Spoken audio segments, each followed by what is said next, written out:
It's just another Manic Monday. What's up, everybody? James here, RedemptionAgency.com. 21 years selling on the eBay. We are Monday morning, 8:42 a.m. All right. Well, overnight, again, another shutdown. Had to be 6.5 hours of nothing coming through. Going about 10 hours of barely anything. So today might be the day I'm going to call into eBay and say, give my theory about the indexing, because I checked my placement this morning and it's nowhere to be found. I had one promoted on the first 240 items of Cardinal baseball hats. As I've said before, I got about 360 out of 2,000, so I should have better placement, especially promoting at 25% on the hat still.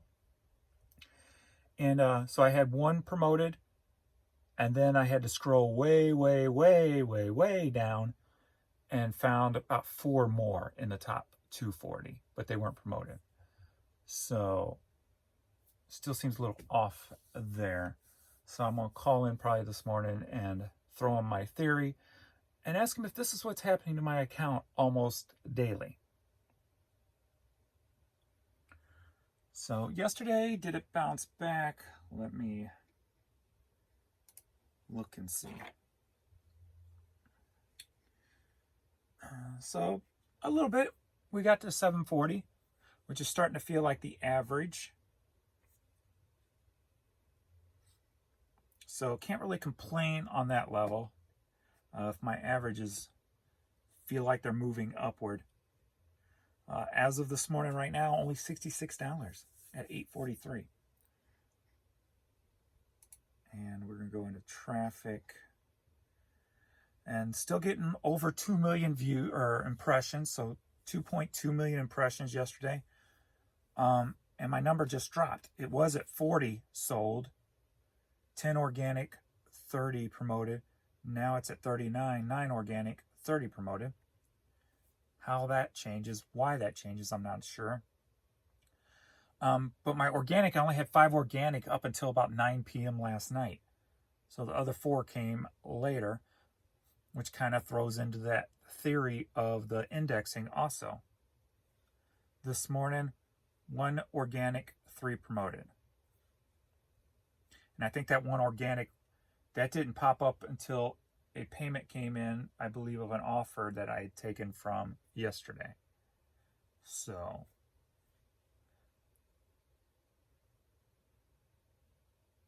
and my organics were down 52.6% yesterday. So yeah, no good. So I don't know, got about 15, 16 items, and that's about it. International, we got 1 England, 1, 2, 3, 4 Canada. So that's cool. But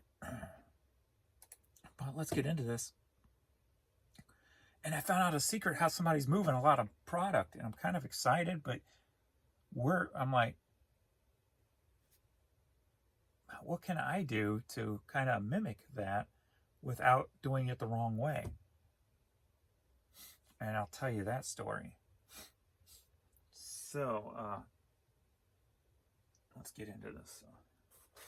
All right, first up, we got a lot of 20 cassette tapes sold for $30, headed to Massachusetts. So I got this email from somebody, and they only had like I don't know, it was under 1,000 feedback or something like that. So I didn't take it seriously at first. And it said, will you be a supplier for my store? It went on to say he promoted and blah, blah, blah. And the first thing that went off in my head is, okay, this guy wants to be a drop shipper. Is he selling on eBay? Well, you can't duplicate listings on eBay. So I didn't answer it. I just wrote it off. Didn't pay too much about it. few days later, I get a second one. I just don't pay attention to it, move on. Then I got another one from him. It said, "This is my last time asking you." I went through it all again. "Would you mind being a supplier?" And I'm like, well, this person's serious. And then I went into my head, well, if it's a Shopify store, then it's probably no big deal because you control your Shopify store, right? So I could technically be a drop shipper for a Shopify store or an off eBay platform or a platform that I am not selling on currently. Like, you know, so my mind went off and go, okay, maybe this could be something, right? So I went in there and looked at him and looked at his feedback, and I go, ding, ding, ding, ding. So a lot of you guys know the Tech and Sports seller, and I've looked at his account before. I'm like, how is he moving so many clothes to just one person? Why is these one people buying so much bulk clothes? I'm like, how can I do that?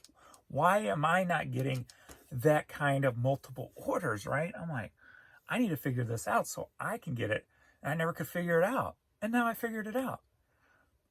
So this person who sent me the email has left tons of feedback for Tech and Sports, buying bulk multiple orders. I'm like, aha.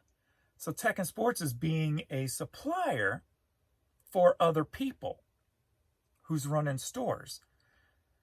And I'm like, oh, wow, okay, that's how he's doing it. Let me get in on this, right? I'm like, I want to do that. That's how you move major product. So my only concern is, and I would think that the guy running Tech and Sports is smart enough to do this too, so he probably figured it all out already. So I responded to an email and go, well, where's your store at? So I'm still waiting. It's been 4 days. And he has not responded that. Because if it's on eBay, I'm not getting involved because I'm not implementing myself into, something that you shouldn't, which would be supplying a drop shipper on eBay because eBay doesn't like that. So I'm not getting involved in something like that, obviously. If it's like a Poshmark, I'm going to have to turn it down too because I sell a little bit on Poshmark, even though I don't put all my, stuff onto Poshmark. But I was hoping he'd come back and say, or still hoping, comes back and says like a Spotify store or something like that. But then I'm going to still call into eBay and say, hey, I can't get in trouble for this, can I? Because I wouldn't think I would be able to. But then again, if I do something like that with a person like that I don't know, I'd want something in writing too. So I'd have to have a legal paper drawn out saying you're not putting my stuff up on eBay, blah, blah. It's only to your specified Spotify or Shopify store because I don't want to jeopardize my eBay account, right? So, but that's how, so I guess Tech and Sports has got it figured out, and hopefully he did his due diligence in figuring out where these people drop ship from, because you would think that if it's on eBay that he could get in trouble. As a supplier, you could probably get in trouble too if you agreed to it. I don't know. But maybe not. Maybe there's something that I'm too paranoid to do something like that. So I wouldn't do anything like that. And I would have to do, like I said, my due diligence first before I did anything like that. And of course, on same platforms, I wouldn't, especially if they're going to use your same pictures and everything, because then it's definitely duplicating the item stuff. So I'm guessing that person has other accounts, and that's why originally I thought maybe it's a Shopify store after I look at his feedback, because that was just a buying feedback. And even though he only had under 1,000 feedback number wise, there was definitely a lot more than 1,000 pieces, 1,000 items in his feedback, because he was buying bulk stuff. And I think you only get counted for one if you buy from several or something like that, if I remember correctly. So I'm like, that's how you do it. So I'm waiting to hear back and see if it's a Shopify store. If it's a Shopify store, I'm going to get kind of excited and call into eBay and figure that out. Say, hey, I can do this, right, without any issues because it's not on eBay, right? So, like I said, do I trust the person? I would want to know the person before I went into a kind of a deal with them on anything like that, especially if they're going to use my listings.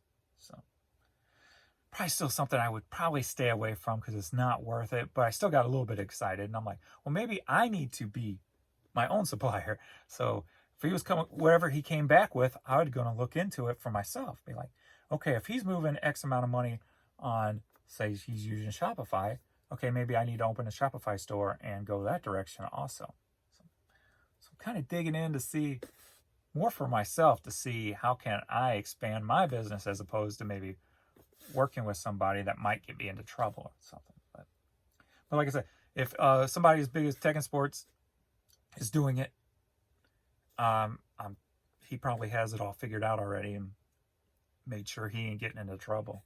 One would think, anyway. That's how he's moving all that product. I'm like, at least I got that figured out, so I don't have to like bust my brain trying to figure out how he's moving so much product. Other people are selling it for him. I'm like, all right, it's the way to go. Less work for you, I guess, you know. Less money being tied up in sponsoring and stuff like that. So that's a good thing. So I was happy that I got it figured out. So now we'll see. I'll let you know when he responds and what I come up with, what I can do from there on out. So, because the way you worded it was kind of, you know, he said he sponsors and stuff. So I'm like, okay, well, is that, or promotes? I'm like, well, is that, he's saying, is he doing eBay also? Or is he putting a lot of money into a Shopify store? Because I'm like thinking if he's putting a lot of money into a Shopify store, then that could be a benefit for me, right? So, because that's the problem with Shopify stores is getting traffic to your website, and that takes money. So, kind of curious. So I'm waiting for a response so I can figure out what he's doing, how he's doing it as a drop shipper. I'm always fascinated with how people do business because there's always something I didn't think about. So I'm looking for that nugget that I've never thought about before. So, and I never thought about drop shipping to Spotify or Shopify. Why I keep saying Spotify? Drop shipping to a Shopify store or anything like that. I never even thought about that. So I'm like, got my wheels turning again. Like,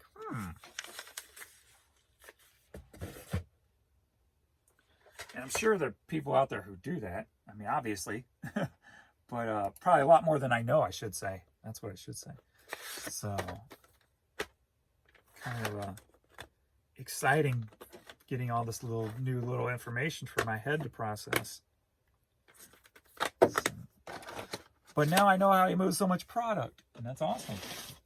Now I got to figure it out. Things are not always what they seem. Sometimes you got to be smarter than, right? You got to be smarter than and figure out how to move product without relying on just your one source, basically.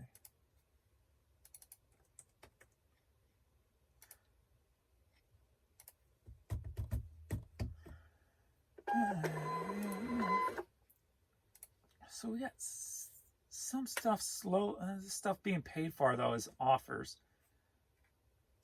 Right now, let's say really no new sales. Offer. Yeah, everything in the last like 10 minutes has been, or not 10 minutes, 12 hours have been offers paid right here in that email.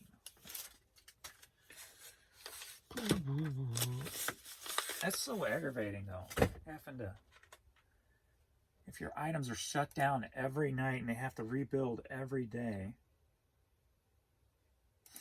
just to get sales, it stinks. It's not, you don't start off the day, with any kind of advantage if you're having to literally rebuild your store indexing every day. You're always starting off behind the 8 ball, if you will.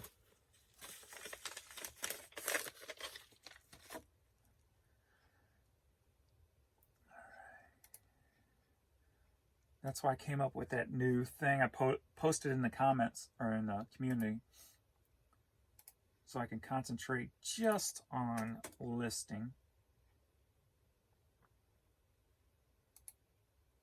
This is going to I'm not even talking anyway. So this is Lisa Stansfield. I'm leaving promo single, sold for $750, headed up to Canada. Trying to wrap my head around how to move more product quicker.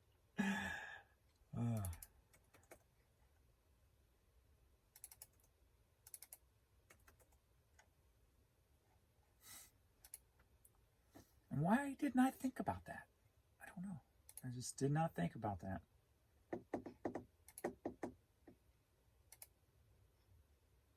I guess it's almost like the equivalent of having, hiring somebody to run your Poshmark store and do all the cross listing for you and all the takedowns when things sell for you type of thing, Basically hiring somebody to run cross listings for you. That would be the way to go, I would think. For somebody who's efficient with shipping, efficient with listing, but wants to go to that little bit of a next level. You could have somebody help take pictures. That, for me, helping take pictures, because I can draft really quick, and somebody to control cross-listing. If somebody can take over that kind of stuff for me, that's all it would take for me to go probably double my sales in no time. But I don't want that responsibility anymore. I've been there, done that. I've had employees. And I don't want to have to I don't want to have to worry about getting up at a certain time, letting, work from home. So letting somebody in, being somebody's boss and being tied down to something. I don't want that anymore. I'm past that. So Melissa Morgan CD headed up to Canada, sold for $2.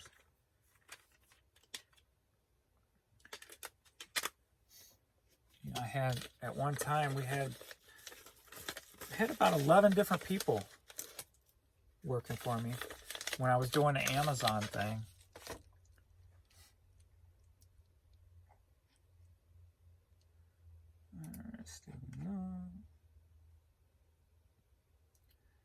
And made a lot of mistakes because this was like early 2000 or mid to late 2000s, I guess. And I was more focused on media than anything else. And at the time, media started going downhill. So it wasn't sufficient supply, it wasn't cutting it. I actually went, after a couple of years, I went about 30 grand farther into debt having employees because I wasn't managing it properly with the product, because the media was just, like I said, slowly dissipating. So I wasn't concentrating on eBay enough and or other items enough. Now, if there was a Goodwill Bins at that time and I was doing what I'm doing now, then I would be totally next level right now. I'd be pulling in $1 million a year easily with 11 employees. Easily.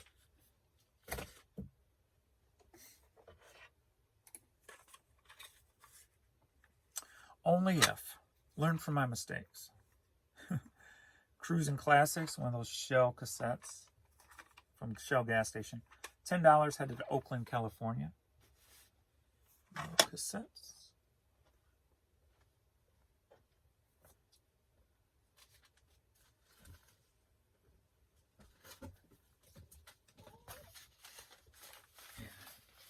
So much easier nowadays it would be. But like I said, I don't want that headache, because that comes with a lot of headache. Not only that, you're dealing with all these different personalities, and you got to keep everybody happy, and it's just like, you know what? You almost feel like a babysitter sometimes, right? And I'm just like,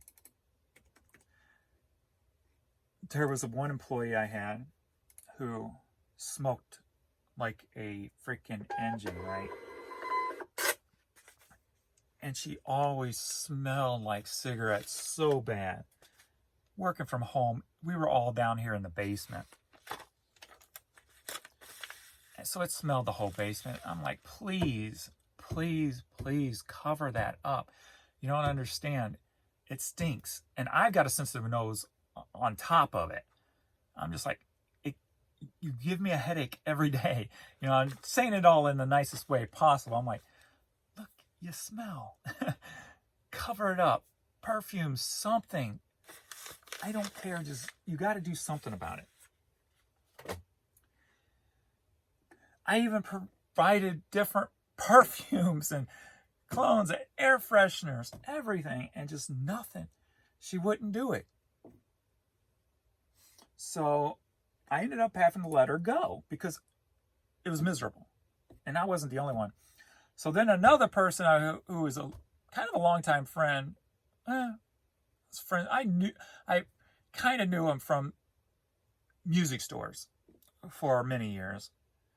And then he ended up working for me. And he had this crush on her. So he got upset when I had to let her go, so he left. I was like, really? Dude, you're not going anywhere with her. You said, I mean, just, but so it's just like, you know, dealing with a bunch of kids and babysitting, and I don't know, it gets old. Pink Floyd tie-dye shirt. Sold for $15, headed to Las Vegas. So, yeah. For me now, yeah.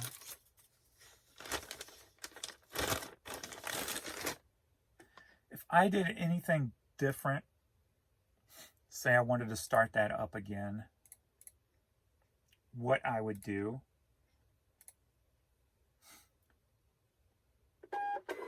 is I would for sure be confident in what I'm doing. I know I could get plenty of product to Ben's to facilitate this, or I'm trying to think of words that I don't really use. But be able to feed the system, if you will. Facilitate. Be able to, you know, and I've got the longevity of the stuff I sell on how consistent it is. So I know if I double this, I double that type of thing, you know. If I double this many listings in this category, I can double my income over here. So where back then I didn't have any of that. When numbers were just, I didn't pay attention to numbers. One thing you don't do when trying to grow a business, don't pay attention to numbers. Don't do that. Always pay attention to numbers.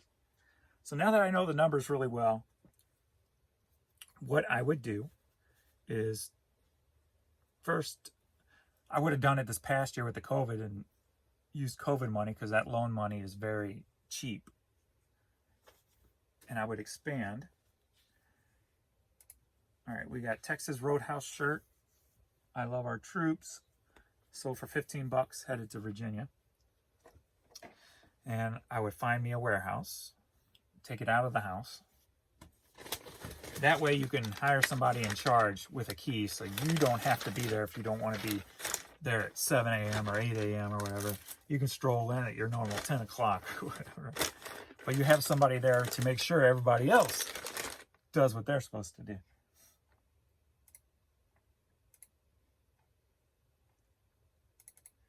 So I would definitely get a warehouse and move it out and hire a manager to run it.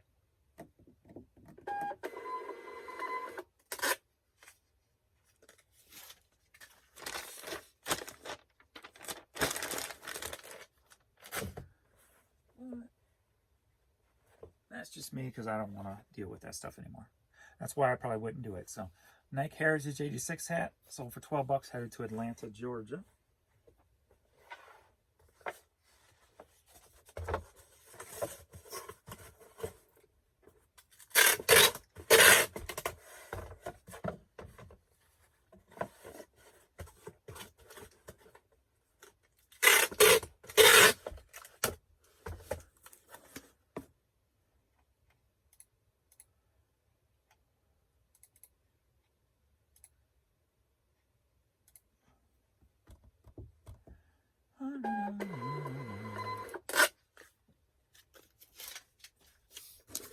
I like the freedom.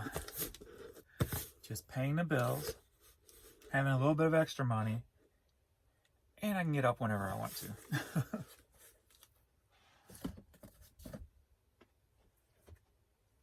All right, Hornady hat. It's a ammunition company. Headed up to Canada. Sold for $13.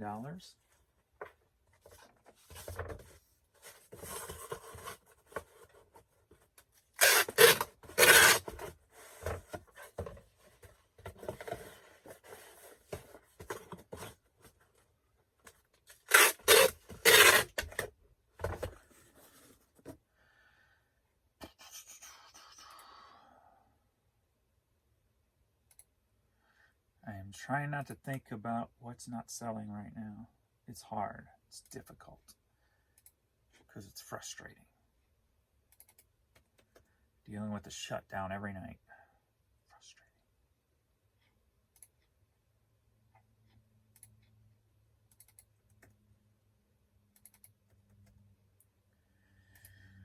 Concentrate on the list, James. Concentrate on the listing. Did you see my video? That was the biggest one yet. My little short I put up last night. Good Lord. I went to bed. It had like 7 views or 8 views. Got up and it has 15,000 views. I'm like, what? Too bad it's a short. Don't get paid for it, but it was still kind of cool. And got, I want to say 12 new subscribers overnight from that little short. So that's what I'm doing with the shorts, because it's fun. First off, I'm doing it because it's my goofy crap that I like to do. Just being goofy, bad jokes, whatever the case may be, right? I have that kind of stuff pop in my head literally all day long. So I just got to keep reminding myself, turn on the camera and do something with it, right? So where did that one come from?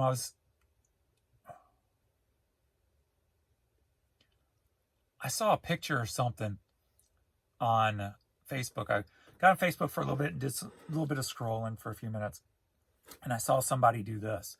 Like, that's not how you say rock. Because you always see, like, then the first thing that pops in my head is you always see these pop stars or whatever, these rappers, and they're always trying to give the rock sign, and they're always like this. And I'm like, no. And to me, that's more of like Ronnie James' deal with blessing, not rock. So when I see that, I just think fake. You're fake. You're fake. You're not hard. You're fake. And so that's where the idea came from. So I'm filming it as I'm doing it. I'm trying to remember all these different hand signs. And then I did the middle finger. I'm like, oh yeah, but that's acceptable. So all that stuff literally came to me with like in 30 seconds, and I shot the video, and boom, there it is. So that's how quick those stupid little goofy things come to my head. So 1 minute I can have nothing, the next minute I've got a full little 10-second video that gets 15,000 views. So it's kind of funny. Kind of cool, actually, but I know not to pay attention to, I'm not going to pay attention to any of the comments on them, because when things go viral like that, you get people who don't watch your videos or know who you are or anything like that, or you know, the trolls or the haters that are out there. So I'm not paying attention to any of that kind of stuff. So Blues hockey hat sold for $15, headed to Gladstone, Virginia.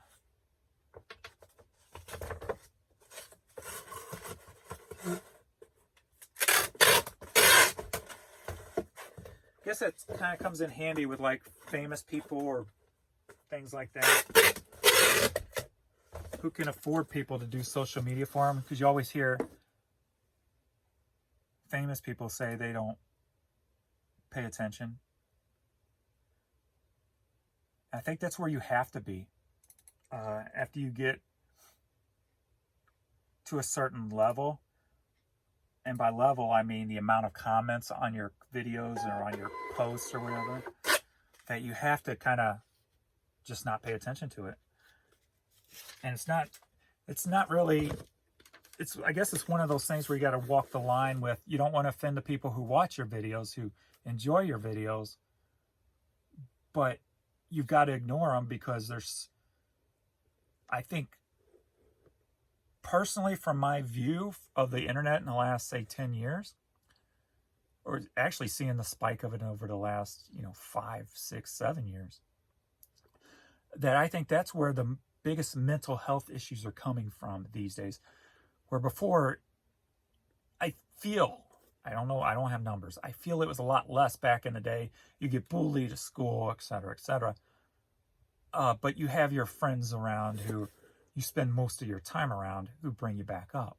Whereas the internet, it seems like if that's all you do all day and you get a lot of views or a lot of comments, it's probably going to be more of a 50-50 split, because there's so many jealous people out there, or just people who are unhappy with their own lives, who have nothing better to do but try to bring other people down with them. So I think, especially with the generations younger than I, and maybe even beyond the millennials, actually, even. I'm Gen X. What's after me? Is there Z after me? And then millennials or something like that. Maybe there's a little bit of millennials, and then the generation after them, it's mental health is just going to be probably it already feels like it's a much bigger thing. And I think a lot of it has to do with just the unhappiness on internet, because everybody wants to put something out or create something or make content, or just even, I don't know, it's almost like the internet is people's best friends nowadays. So the less people get out and about, and so they look into the internet as more of a friend. And then when you get all these people just slamming you, it's going to bring you down, I mean, hell, even just me, just every once in a while, it made me start not even wanting to make videos. And I would only get one bad out of, 10 good. And I'd be like, man, I'm not going to deal with it. There's something about a negative comment that just makes you not want to do anything, right? And that is bad for mental health. So you have to ignore. And I think people need to understand. I think that's probably the biggest thing. People need to understand that if somebody's not responding to their videos or their pages or whatever, it's nothing personal against the positive. It's just trying to stay away from the negative, because just that one negative can make you shut everything down. If you're not in the right headspace anyway, So, and it's so hard, I don't know. There's just something about a negative comment that just, with the human nature, I guess. I don't know. You just have to be, I don't like using the term above it. You just have to know you're above it, I guess. Be more confident in yourself. It's more about, I think, being self-aware and being confident, as kind of like when I was younger. Everybody always used to say I have an ego, but I always told them, no, I just have confidence. I don't pay attention to BS, and you have to have that mentality online. And if you're making content, you just think, you've got to think, I'm better than those people. I'm in a happier place than those people. Whatever, whatever. You mean nothing to me. Kind of the egotistical feel, but confidence, just not in your own mind blowing them off. Not saying, hey, you're nothing to me. Just in your own mind thinking, I'm better than that. I'm better than they are. I don't need to spread negativity to do things in this world. So you got to find that inner confidence and that realization that there's just unhappy people in the world who don't want to be happy, or those who can't be happy for whatever reasons. I don't know.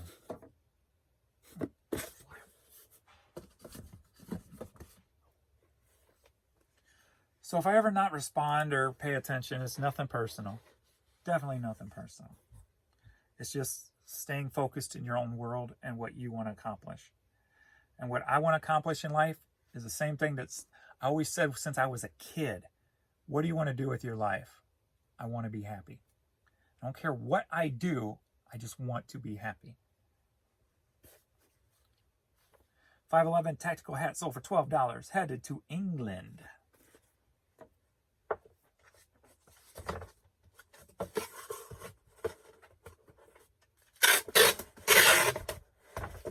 And that was always my answer as a kid, along with firefighter at one time and motorcycle race car driver. But I always threw in, I want to be happy.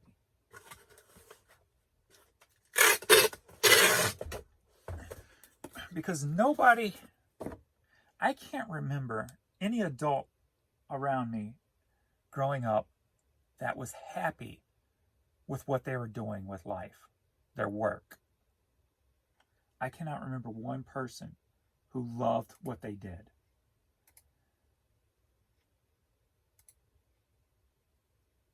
And that could be just, the environment I was in. When you're in an area where people don't strive to do great things or achieve great things, they just kind of go with the flow or go with the system. That's what that creates. It breeds unhappiness. $11 hat.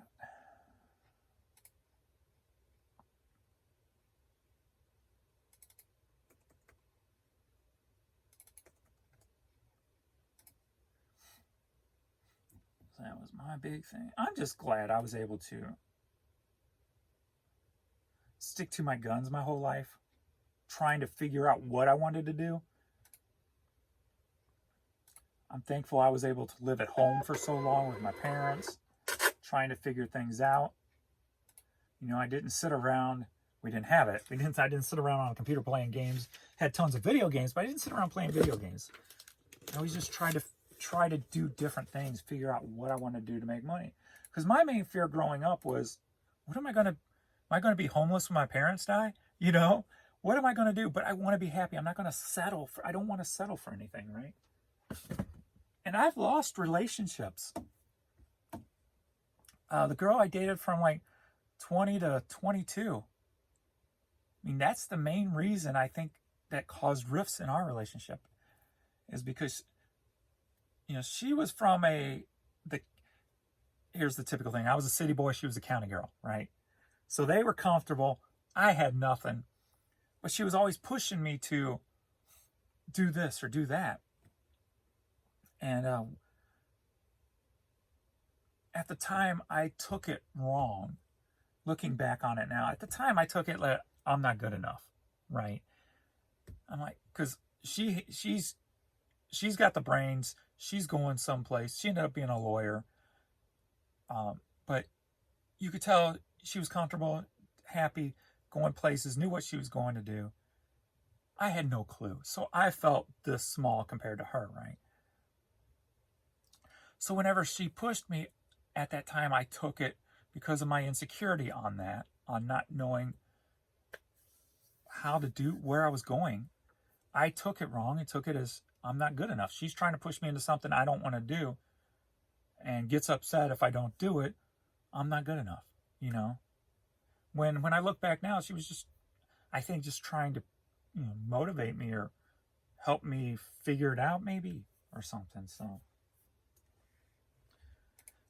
yeah, even at that time, being in that position ruined relationships. And I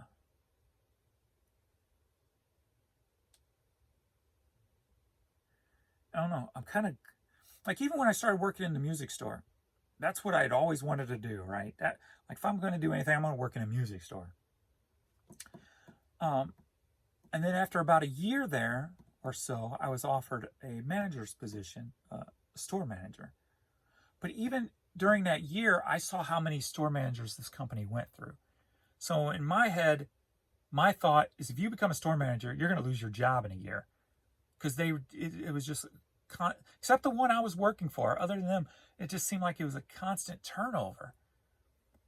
So I became an assistant manager after probably like 6 or 7 months, right? So then after that, they wanted to make me a store manager, and I didn't want to do it. And she kept pushing me to do it. And I'm like, no, I'm not going to do it.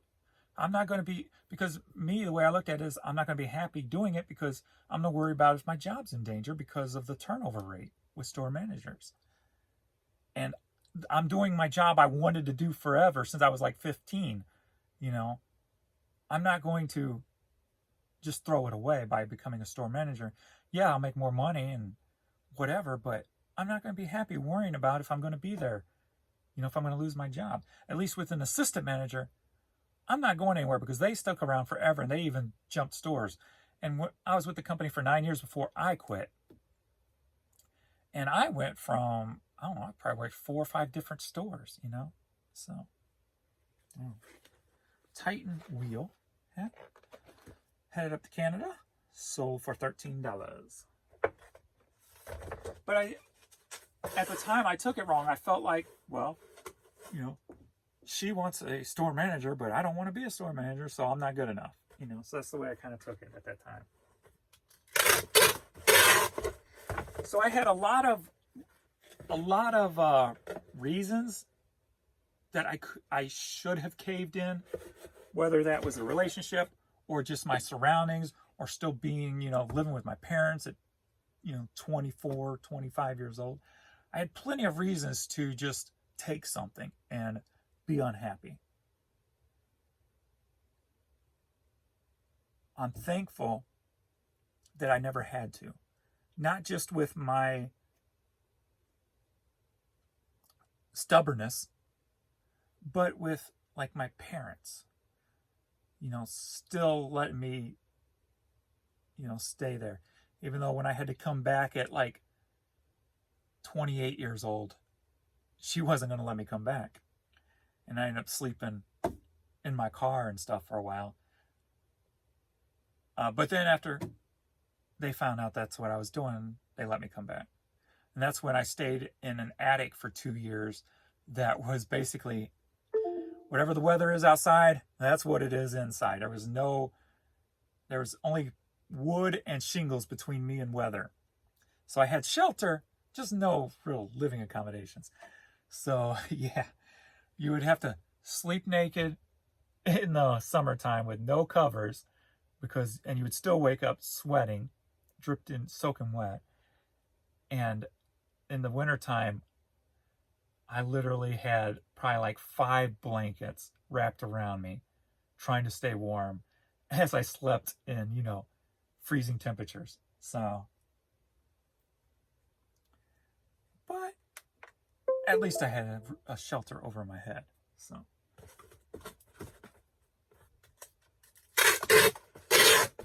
at least I wasn't sleeping in my car. So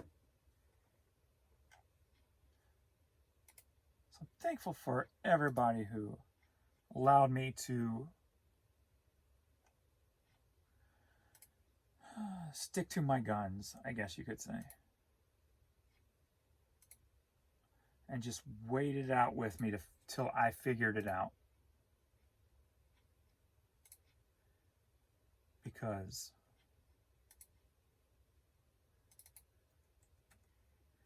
I couldn't be happier with what I've done the last 21 years.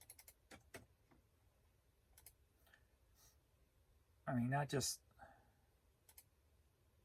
Could I have been more monetarily successful doing something I didn't enjoy? Probably so. But would I have been happy? Probably not. Not with the way my head works.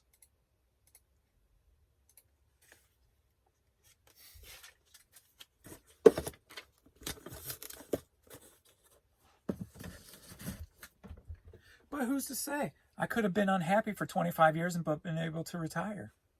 Maybe. But would that have been worth it? I don't know. Hey, this thing's been in the store probably over 2.5 years. Vanado, yeah, something sign company. So for $8.60, headed to Prosper, Texas.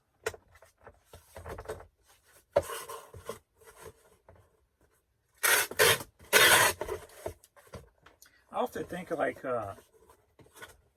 what if? Like, I don't dwell on them. I just like think, what if?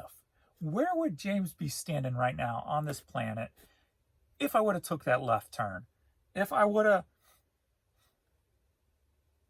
say, stayed with that girl, took the manager position, had confidence in the relationship, but been maybe unhappy, worrying so much, what still would have happened? What would have happened? Where would James be standing? Or if I took a different turn someplace else, you know? I love thinking like the parallel universe theory, like, you know, whatever you didn't do here, you did in a parallel universe and you're in a different spot. That would be cool if that does exist. I highly doubt it does, but it would be cool if it did.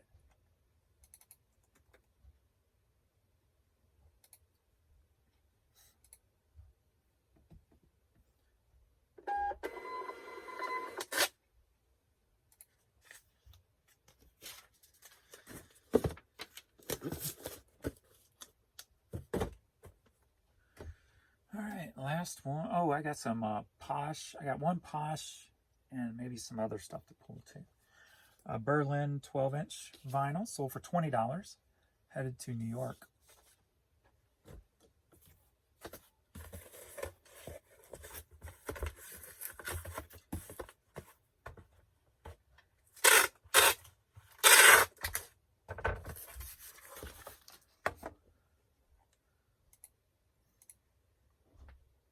$11.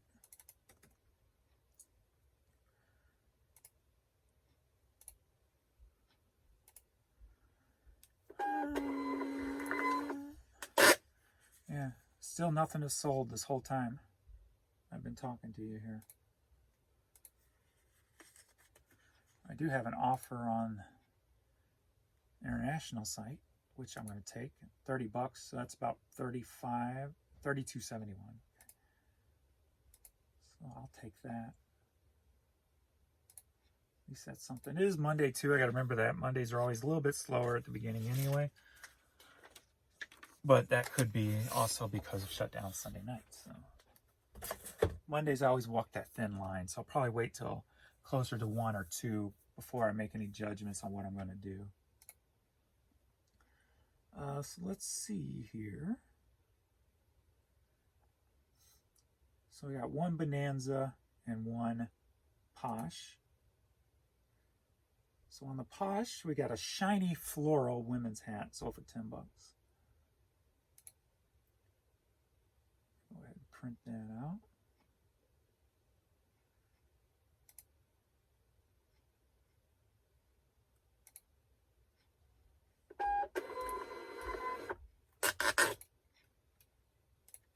The ease of Posh, right? Ooh. Bonanza. Ooh, nice. CD Projects wallet sold for $39. I'll go grab this one so you can see this one. So it's in TY53.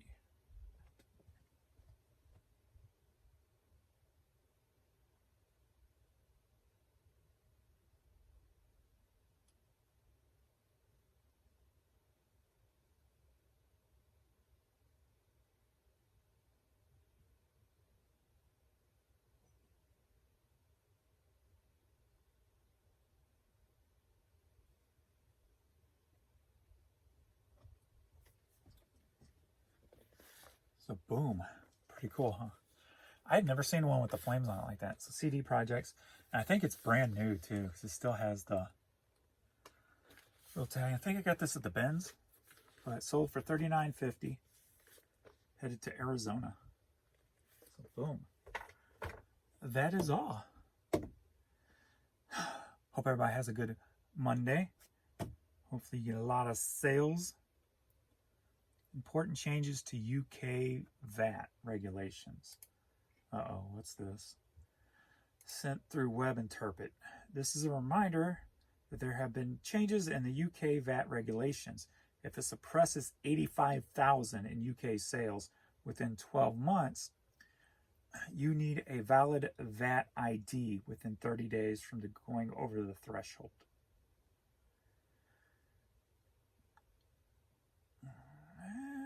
you definitely don't do 85,000. Because that would be like $4,000 a month, right? 12, 24, 48, that'd be more than that. So definitely don't do 85,000 a month in UK sales. So that's not me. Wish it was, but it's not me. All right. Thanks everybody for watching, and we will see you in the next video. That's how you do it. Later.